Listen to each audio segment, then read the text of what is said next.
नहीं, जयंती मनाना एक बात है और जो कर्पूरी जी जिस समतामूलक समाज की परिकल्पना कर्पूरी जी ने की है उस पर कायम रहना दूसरी बात है। हम लोगों ने यहाँ कोई राजनीतिक टीका टिप्पणी मैंने तो कम से कम नहीं करी है। हम लोगों ने ये कहा कि समतामूलक समाज बनाने के लिए जो कर्पूरी जी की सोच थी उसके आधार पर जन स्वराज की क्या परिकल्पना है।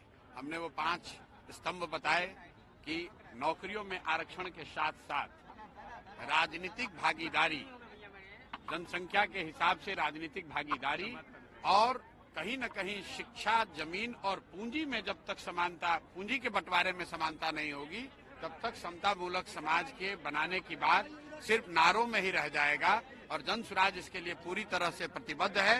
कर्पूरी जी का जो अपना सपना रहा है, कर्पूरी जी की जो समाजवाद की जो बेसिक फिलॉसफी है, समाज में समतामूलक समाज बने, बिहार में समतामूलक समाज बने, इसके लिए जन स्वराज इन 5 चीजों के लिए प्रतिबद्ध है।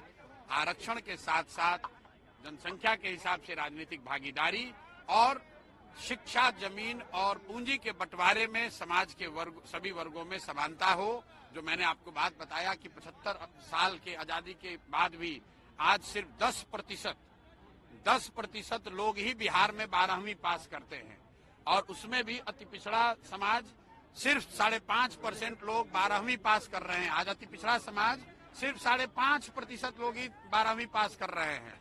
दलितों में वो सिर्फ 3% है। सामाजिक न्याय की बात हो रही है।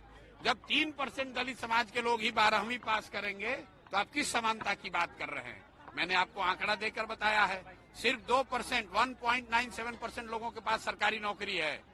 सिर्फ 40% लोग के पास जमीन है, 60% आदमी के पास जमीन ही नहीं है। तो जब तक इन बातों को नहीं एड्रेस किया जाएगा तब तक कर्पूरी जी की जयंती सिर्फ मनाने से कुछ नहीं होगा।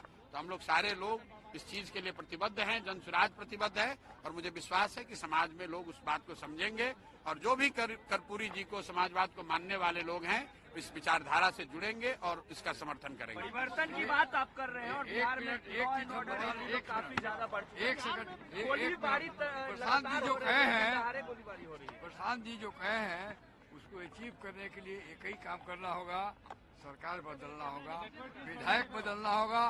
विधायिका जब बदल जाएगी तो लैंड रिफॉर्म्स कानून भी बदलना होगा, बिहार का सीलिंग एक्ट भी बदलना होगा। देखिए ये पुराने जाखड़ी कानून जो है इससे लैंड रिफॉर्म्स नहीं हुई, दिखावेगा लैंड रिफॉर्म्स है।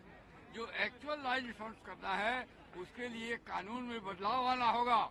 कानून में बदलाव के आने के लिए जनसुराज के पार्टी की सरकार बननी होगी और सरकार बनाने के लिए लोगों को जनसुराज को वोट देना होगा, तब बिहार का विकास होगा। यही मैसेज, यही बात। बिहार में अभी बढ़ते कानून को लेकर क्या कहेंगे? कम समय तक रुके और कुछ भी नहीं बोला। भाई देखिए, नीतीश कुमार जी पर आप लोग ज्यादा प्रेशर मत बनाइए। हम लोग पहले से कह रहे हैं कि मानसिक शारीरिक तौर पर नीतीश कुमार थक गए हैं। अब 8-10 महीना रह गया है, उनको एक अन्य मार्ग का लुत्फ उठाने दीजिए।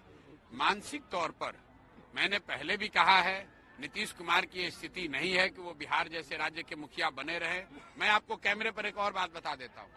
हम लोगों ने कहा मेडिकल जांच के लिए, छोड़िए मेडिकल जांच की बात, नीतीश कुमार कैमरे पर आकर बिना कागज देखे अपने मंत्री परिषद के सदस्यों का नाम और विभाग बता दें, मैं अपना पूरा आंदोलन वापस लेकर नीतीश कुमार के समर्थन में फिर से खड़ा हो जाऊंगा। नीतीश कुमार अपने मंत्री परिषद के लोगों का नाम और विभाग नहीं बता सकते हैं, उससे आप क्या अपेक्षा करते हैं। इसलिए अब नीतीश कुमार को जाने दीजिए, 10 महीना उनका समय है, मुख्यमंत्री किसी तरह बने रहें, आगे उनसे कोई अपेक्षा नहीं है। लॉ एंड ऑर्डर को लेकर क्या कहिएगा, जिस तरीके से गोलियां चल रही है अनंत सिंह और मेरे भाई अनंत सिंह और उनका संबंध आज के सत्तासीन लोगों से क्या है वो आपको हमसे बेहतर पता है। मैं किसी व्यक्ति पर कोई टिप्पणी नहीं करना चाहता हूं। बिहार में बालू माफिया, शराब माफिया और अफसरशाही, उसमें आप लॉ एंड ऑर्डर कैसे बेहतर एक्सपेक्ट कर सकते हैं।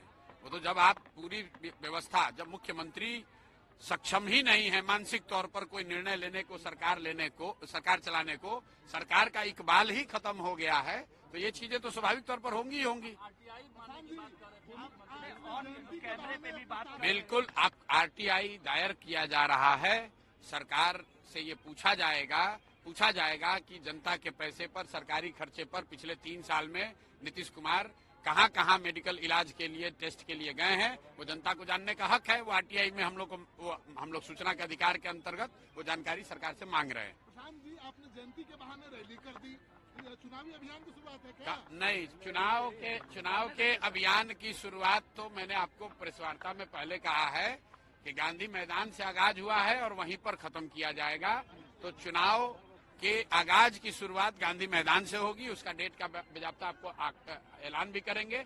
आज तो सिर्फ और सिर्फ कर्पूरी जी की जयंती थी और समता मूलक समाज बने, समाजवाद को जो जैसा देवेंद्र यादव जी ने बताया कि बिहार में समाजवाद को सही मायनों में फिर से स्थापित किया जाए, उसके लिए जो जन स्वराज के 5 सूत्रीय सोच है, विचारधारा का हिस्सा है, उसको अपने साथियों के बीच में बताने रखने का काम किया गया है।